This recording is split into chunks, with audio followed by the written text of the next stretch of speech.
वर्ग नवम, जैसा यहाँ आप देख रहे हैं, विषय हिंदी। आज जिस कहानी के बारे में आप लोगों से चर्चा होगी या जिसके बारे में आज पढ़ाया जाएगा, शीर्षक ऊपर लिखा हुआ है दो बैलों की कथा। इसके कलमकार या रचनाकार प्रेमचंद हैं। कुछ हल्की सी चर्चा प्रेमचंद पर की जाएगी, तभी आप इस कहानी को समझने का जो एक अंदाज होगा आपको मिल पाएगा। प्रेमचंद को कलम का सिपाही भी कहा गया, कहानी सम्राट कहा गया, उपन्यास सम्राट तक की उपाधि इन्हें दी गई। साहित्य की सभी विधाओं पर प्रेमचंद ने लगभग अपनी लेखनी चलाई है। मैं सभी विधाओं पर लगभग कह रहा हूं, अपनी लेखनी चलाई है, क्योंकि इनका एक नाटक करबला भी हमें देखने को मिलता है, पढ़ने को मिलता है। इनका जन्म 1880 और मृत्यु 1936, अर्थात मात्र 56 वर्षों की अवस्था तक ये जीवित रहे। लेकिन 56 ईयर्स, 56 वर्षों की अवस्था व्यतीत करने पर और इतनी महनीय उपलब्धि पाना साधारण इंसान के बस की बात नहीं है। 56 वर्षों की अवस्था में ही कहानी सम्राट, उपन्यास सम्राट जैसे उपाधियों से विभूषित होना साधारण सी बात नहीं है। भगवान आद्य शंकराचार्य जो शंकर के अवतार थे, वो तो मात्र 32 वर्षों की अवस्था तक ही रहे थे। खैर, वो तो ईश्वर थे, हम सभी साधारण इंसान हैं। प्रेमचंद इनका उपनाम है, जैसा कि आप यहां पर देख रहे हैं। इनका मूल नाम धनपत राय था। वाराणसी जो बहुत पवित्र नगरी मानी जाती है, काशी अमरनाथ मुक्ति कहा जाता है, उस पवित्र नगरी के लमही नामक गांव में इनका एक साधारण परिवार में जन्म हुआ। काफी अभावों में इनका बचपन बीता। फारसी से प्रभावित शिक्षा इन्हें बचपन में हासिल हुई। इन्होंने तालीम ली मौलवी साहब से। लेकिन इनका विद्रोही तेवर, कुछ लोग इनकी कहानियों को पढ़कर अलग रंग में इनकी व्याख्या करते हैं, तो थोड़ी सी कभी कभी हंसी भी आती है। इनका तेवर विद्रोही रहा, और विद्रोही इसलिए नहीं लगता था क्योंकि इनकी भाषा सहज और सरल हुआ करती थी। लगभग हर तरीके की कहानियों पर इन्होंने अपनी लेखनी चलाई है। ऐसे ही इन्हें कहानी सम्राट, कलम का सिपाही नहीं कहा गया। इनका मानना था कि समाज में फैली हुई कुव्यवस्था या अव्यवस्था को साहित्य दूर कर सकता है। इसलिए इन्होंने समाज में फैली दुर्व्यवस्था व्यवस्था को दूर करने के लिए साहित्य का संबल प्राप्त किया। तमाम अपनी रचनाएं दी। विस्तृत इनके जीवन और साहित्य के बारे में आप अध्ययन कर सकते हैं। आपकी निर्धारित पुस्तक जो एनसीईआरटी की है, उसमें भी इनका थोड़ा परिचय आपको मिल जाएगा। कहानी में तो खैर इनका कोई जोड़ ही नहीं रहा। मैं अब जयशंकर प्रसाद और प्रेमचंद की कहानियों का विश्लेषण यहां नहीं कर रहा हूं, क्योंकि दोनों की दो नजर रही, सबकी अपनी अपनी दृष्टि रही। प्रसाद की कहानियां अपने अंदाज में पूर्ण है, प्रेमचंद की कहानियां भी अपने अंदाज में पूर्ण है।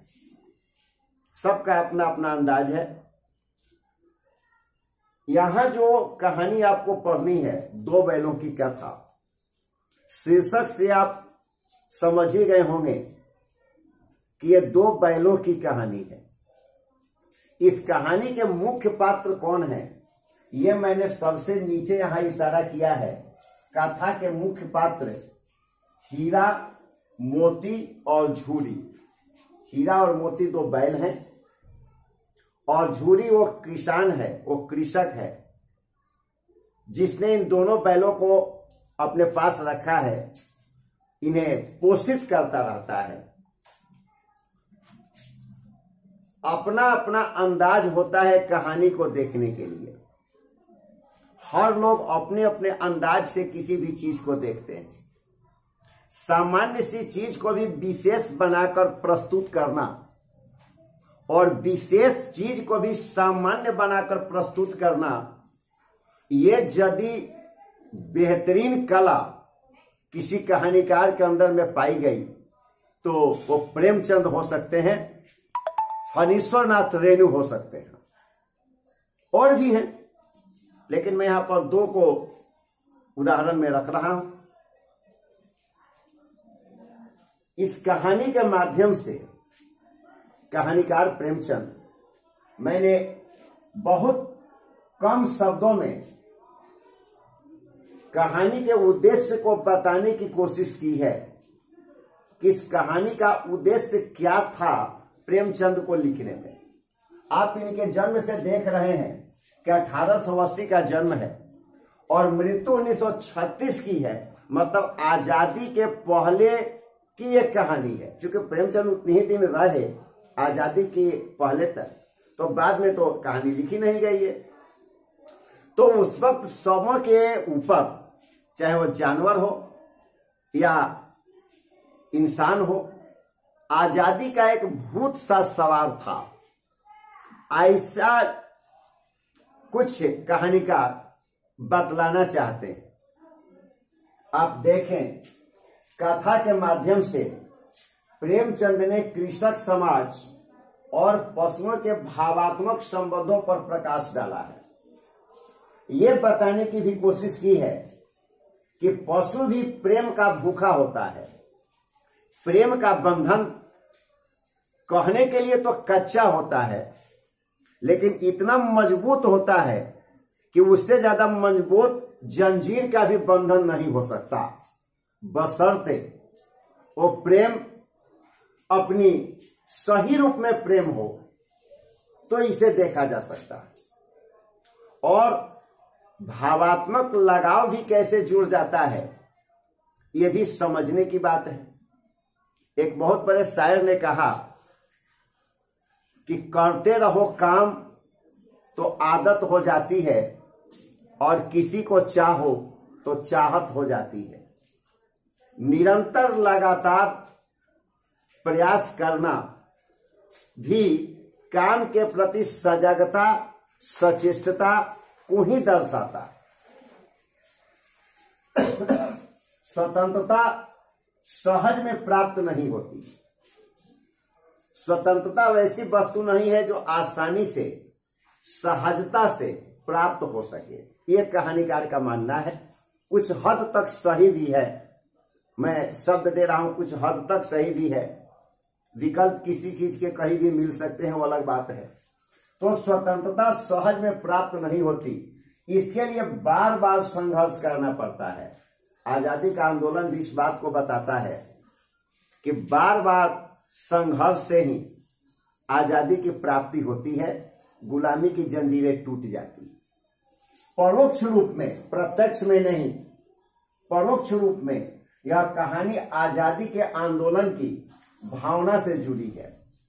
ये कहानी जो देखने में सामान्य सी लगती है, लेकिन परोक्ष रूप में आजादी के आंदोलन की भावना से जुड़ी हुई है, जिसमें कहानीकार ये बताता है कि बैल जैसा जीव, जंतु जीव भी, जिसे दुनिया मूर्ख समझती है, लोग बेवकूफी के लिए बैल शब्द का प्रयोग करते हैं, वो बैल जैसा व्यक्ति भी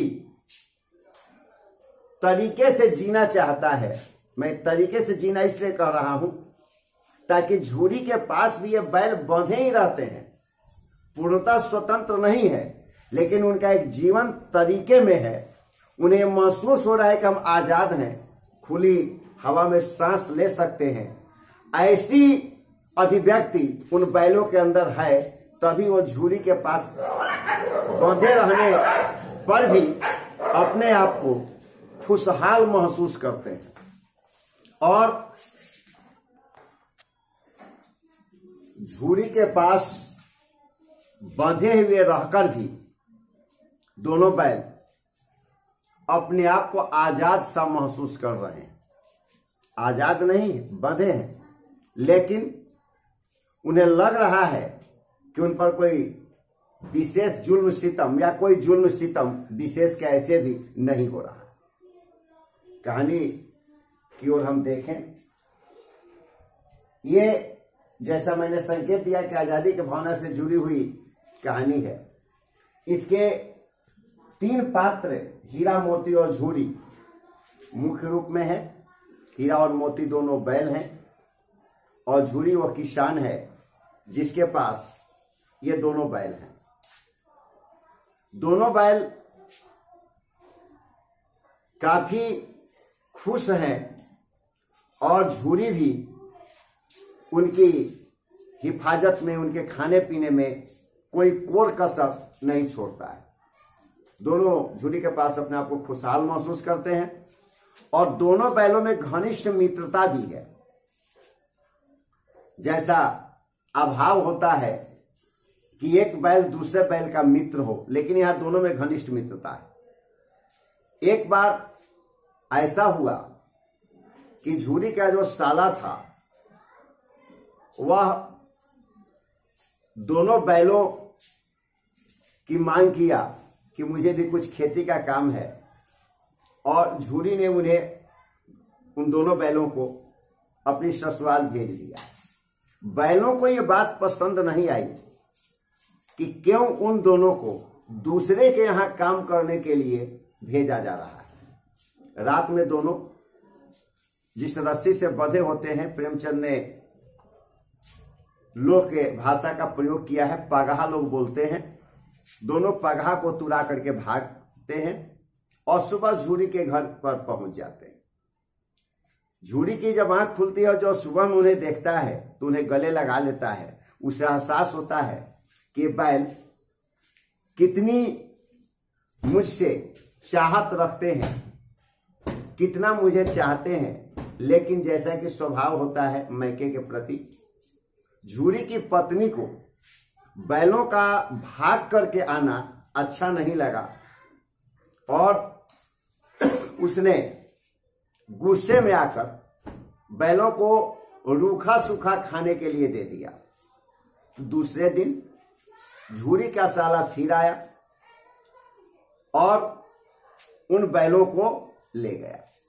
लेकिन ले गया, जाने के लिए तो पहले भी जा चुके थे, और उसे इस बात की उम्मीद थी कि फिर ये रस्सी को तोड़कर, मजबूती से पगहा को तुड़ाकर तोड़कर भागेंगे, इसलिए मोटी मोटी रस्सियों से उन्हें बांध दिया।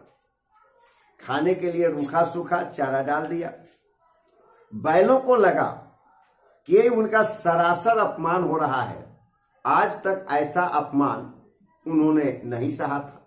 जरा ध्यान देंगे, मैं पहले जैसा कहा कि झूरी की पत्नी भी अप्रसन्न होकर, रुष्ट होकर बैलों के सामने रूखा सूखा डाल दी, लेकिन झूरी के स्नेह के चलते उस रूखे सूखे भोजन में भी बैलों को तृप्ति का अनुभव हुआ। लेकिन उसके साले के यहां जो रूखा सूखा मिला, बैल उस चारे में, रूखे सूखे चारे में तृप्ति का अनुभव नहीं कर रहा।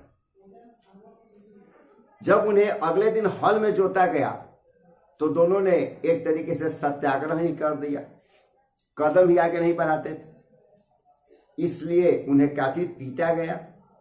मोती जो था वो थोड़ा विरोधी तेवर का, कहानीकार मोती को एक विरोधी तेवर के रूप में चित्रित कर रहे हैं। उसने विरोध करना चाहा, प्रतिकार करना चाहा, लेकिन हीरा थोड़ा समझदार था, वो उसे समझा देता था। कहानी में आप इसको पूरी डिटेल्स में पढ़ेंगे पाठ्य पुस्तक में, तो बहुत से स्थलों पर आप पाएंगे कि एक विद्रोह करता है तो दूसरा उसे समझा देता है, हीरा उसे समझा देता। शायद सहनशीलता अंतिम स्तर की होने के चलते ही उसका नाम भी हीरा चयन हुआ। अब होता क्या था कि रोज दिन उन्हें खेतों में जोता जाता था, उन्हें पीटा जाता था, लेकिन स्नेह कहीं ना कहीं यदि थोड़ी भी मात्रा में इंसान जानवर किसी को प्राप्त हो जाता है तो मजबूती से वो उस कच्चे धागे में बंध भी जाता है।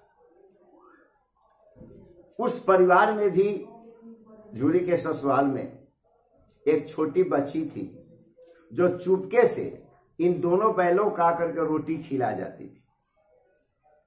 एक दिन उस लड़की ने कुछ ऐसा देखा या सुना तो रात में उसने उन दोनों बैलों की रस्सी को खोल दिया, दोनों वहां से भागे और काफी दूर निकल गए। और इंसान जब भागता है या कोई भी व्यक्ति और इसे इस बात का अंदेशा उसे रहता है कि मैं पकड़ा नहीं जाऊं, तो सारी शक्ति को केंद्रित कर कर को भागता है। और ऐसी स्थिति में वो कभी कभी रास्ता भी भटक जाता है। दोनों पहले रास्ता भटक गए। पहली बार तो भागकर झूरी के यहाँ आ गए थे। दोनों बैल भूखे थे, एक मटर के खेत में घुस गए, पेट भरकर खाया। जब पेट भर जाती है तब मस्ती आने लगती है। जब तक पेट भरा नहीं है, भूख है, तब तक कुछ भी अच्छी नहीं लगती। पेट खाली है, इंसान भूखा है, जानवर भूखा है, तो उसे कोई भी बात अच्छी नहीं लगेगी। शायद इसी को लक्ष्य कर कर विवेकानंद ने कहा कि जब तक भारत का एक भी कुत्ता भूखा है, इंसान तो दूर कुत्ता भूखा है, उसके लिए रोटी इकट्ठा करना ही मेरे लिए सबसे बड़ा धर्म है, मेरी सबसे बड़ी पूजा है। मटर के खेत में घुस तो गए, पेट भर दोनों बैल खाए, मस्ती किए, लेकिन एक सांप से उनका मुकाबला हुआ।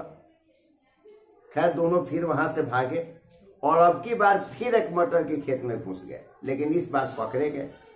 फिर वो काजी हाउस, जो आवारा पशुओं को कैद करने की जगह होती है, उसमें दोनों को कैद कर दिया गया। खेत के मालिक ने उन्हें काजी हाउस में दे दिया। दोनों वहां कैद हो गए। वहां भी उन्हें खाने के लिए कुछ नहीं मिला, जैसी कि उन्हें उम्मीद थी कि मुझे अच्छी मिलनी चाहिए, नहीं मिली। उन्होंने देखा कि वहां पर और भी तमाम पशु थे जो उन्हीं की तरह कैदी थे और खाने पीने की व्यवस्था अच्छी नहीं थी, उन्हें चारा तरीके का नहीं मिलता था। इसलिए दोनों काफी दूर, ये सारे उसमें के रहने वाले जानवर काफी दुर्बल हो गए, मृत प्राय थे, ऐसा संकेत कहानीकार दे रहे हैं, मुर्दों की तरफ पड़े थे। क्योंकि जब इंसान की या किसी की चेतना ही मर जाती है तो वो उसी समय मृत हो जाता है। ज्यादा विषयांतर इसमें करना नहीं चाहूंगा। इसलिए सभी साहित्यकार, कहानीकार, कलमकार पहले हमारे अंदर चेतना जगाने की कोशिश करते हैं। मैथिली सेनगुप्त ने भी चेतना जगाने की कोशिश की थी। हम कौन थे, क्या हो गए और क्या होंगे अभी, आओ बिचारे आज मिल सारी समस्याएं अभी। अंग्रेजी हुकूमत रोक लगा दी कि ये लोगों की चेतना को जगा देगा। अब जो लोगों की चेतना जग जाएगी तो फिर किसी को गुलाम नहीं रखा जा सकता, इसलिए रोक लगा दी गई। ऐसी ही बातें कुछ प्रेमचंद के साथ भी हुई, लेकिन इन्होंने अपना लेखन को अनवरत जारी रखा, छोड़ा नहीं। बाधाएं तो आती जाती रहती हैं, हवा का काम है चलना, दिए का काम है जलना, इनकी प्रक्रिया जारी रही।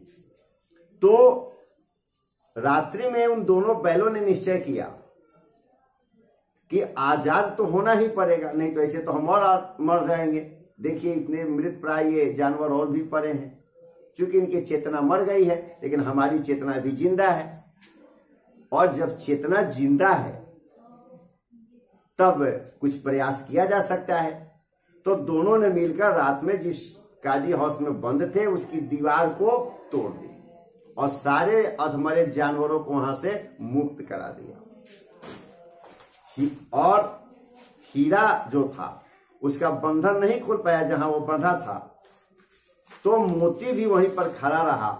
वह अपने मित्र को संकट में अकेले छोड़ना नहीं चाहा। यहाँ देखिए मित्रता की भी एक झलक दी गई है कि यदि एक मित्र मुसीबत में है तो हमें उसको छोड़कर भागना नहीं चाहिए। ऐसे लोग मुसीबत में भी छोड़ करके भाग जाते हैं, और भागने वाले वो मित्र होते हैं जो नए नए होते हैं, जिनके बारे में आप तरीके से जानते नहीं, आप विश्वास कर लेते हैं, अक्सर वो भाग जाते हैं। और दोनों जब खड़े रहे, सुबह जब उस काजी हाउस के संचालक ने देखा कि ये तो सारे जानवर भाग गए, दीवार तोड़ दी गई, तो उन दोनों बैलों की काफी पिटाई हुई, मरम्मत हुई और मोती को भी बांध दिया गया। खाना चारा तरीके का मिलता नहीं था। 1 सप्ताह में उनकी हड्डियां निकल आई, स्वाभाविक है। और जब जानवर एकदम अशक्य हो जाता है, काम करने के लायक नहीं होता है कोई, तो उसे नीलाम कर दिया जाता है। कसाई खाने में लोग ले जाते हैं। नीलामी में उन्हें एक कसाई ने खरीद लिया। दोनों दुर्बल थे, डर से कांप रहे थे, और कसाई जो उन्हें लेकर के चला तो चलते चलते उन्हें रास्ता कुछ परिचित सा लगा। जरा कहानी के मोड़ को देखेंगे, रास्ता कुछ परिचित सा लगा।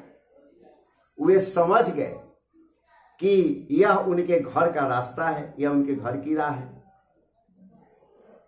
और जब थोड़ी सी चेतना उनके अंदर लौटी, काफी दुर्बल में थोड़ी सी चेतना लौटी कि शायद ये राह घर की ओर जाता है, तो उनके अंदर एक शक्ति का संचार हुआ।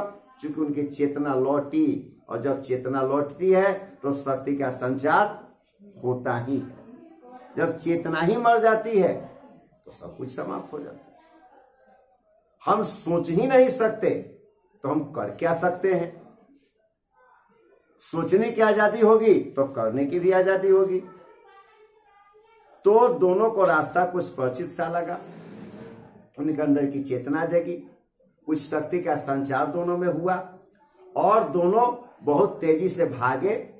और जो कसाई उन्हें नीलामी में खरीद चुका था वो भी पीछे पीछे भागा कि ये तो बैल इतने दुर्बल थे, धीरे धीरे पैर उठा रहे थे, अब इतनी तेजी में भाग रहे हैं, तो वो भी उनके पीछे दौड़ा। दोनों बैल झूली के, जहां झूली उन्हें रखता था, दरवाजे पर जाकर खड़े हो जाते हैं। पीछे पीछे वो कसाई भी पहुंचता है कि मैंने इन्हें खरीदा है। झूली से थोड़ा वाद विवाद भी होता है कि बैल मेरे हैं, वो कहता है कि नहीं मेरे हैं, मेरे पास बंधे हैं। अब इस तरीके से दोनों में जो बकझक होने लगती है, उस झूली किसान में और उस कसाई में, तो मोती जो इसके व्यक्तित्व को थोड़ा आक्रोशात्मक कहानीकार ने चित्रित किया है, अब उसके अंदर थोड़ी गर्मी आने लगती है, कुछ खून खोलने लगता है। वो कसाई की ओर सिंह को करके मारने के लिए दौड़ता है, और वो कसाई भागता है। अब उसे गांव के बाहर करके ही वो बैल दम लेता है, फिर अपने स्थान पर आ जाता है, या दोनों आ जाते हैं। फिर झूरी की पत्नी उन्हें खली भूसा चोकर दाना आदि खाने को देती है। गांव में उत्सव सा माहौल हो जाता है, और अंत में जो झूरी की पत्नी उन बैलों से सिर्फ इसलिए खफा थी कि उसके मैके में तरीके से काम नहीं किए, उसका ममत्व भी, उसका स्नेह भी उन बैलों के प्रति आंदोलित हो जाता है, और वो भी उन बैलों के मस्तक को चूम लेती है। इस प्रकार यदि हम देखें तो इस पूरी कहानी में कहानीकार ने पशुओं के प्रति या पशुओं और मनुष्य की जो भावात्मक लगाव है, इस ओर तो प्रकाश डाला ही है। साथ ही साथ ये भी बताया है कि हमें बार बार आजादी के लिए संघर्ष करना पड़ता है। तो यदि ठीक तरीके से देखा जाए तो कहानीकार अपने उद्देश्य में सफल है। जिस उद्देश्य के लिए कहानीकार ने प्रयास किया इस कहानी को लिखने का, उस कहानी में कहानीकार सफल है। आप इसे ऐसे सोच सकते हैं कि साहित्य के माध्यम से, कहानी या कविता के माध्यम से, नाटक के माध्यम से, साहित्य की किसी भी विधा के माध्यम से हम किसी के अंदर भी चेतना का संचार कर सकते हैं। और साहित्य भी खासकर उन्हीं बिंदुओं पर ज्यादा केंद्रित पाया जाता है जो उसे समाज में सुलभता से, सुगमता से प्राप्त होता है। संभवतः इसी को लेकर लोगों ने कहा कि साहित्य समाज का दर्पण होता है। निश्चित निसंदेह साहित्य समाज का दर्पण है। साहित्य के अध्ययन से हमें ऐतिहासिकता के साथ साथ उस वक्त के तत्कालिक समाज के बारे में भी जानकारी प्राप्त होती है और हम अवगत होते हैं उस वक्त के तात्कालिक समाज से कि समाज कैसा रहा होगा, आज कैसा है। ऐसे चिंतन हमारे अंदर उठते हैं। एक कृषक के माध्यम से, बैलों के माध्यम से कहानीकार ग्रामीण जीवन और उससे संबंधित कार्यकलापों की सजीव जानकारी, सचित्र जानकारी इस कहानी में प्रस्तुत कर पाया। जैसा कि होता है गांवों में, जैसी प्रक्रिया चलती है, एकदम सफल चित्रण है। तो संक्षेप में ये कहानी का सार बिंदु इस वीडियो में आप लोगों को समझाया गया। फिर आप और इसे तरीके से समझने के लिए, एक एक बिंदु को समझने के लिए इस कहानी को एक बार, दो बार एकाग्रता के साथ पढ़ेंगे और इससे संबंधित प्रश्नों को हल करेंगे।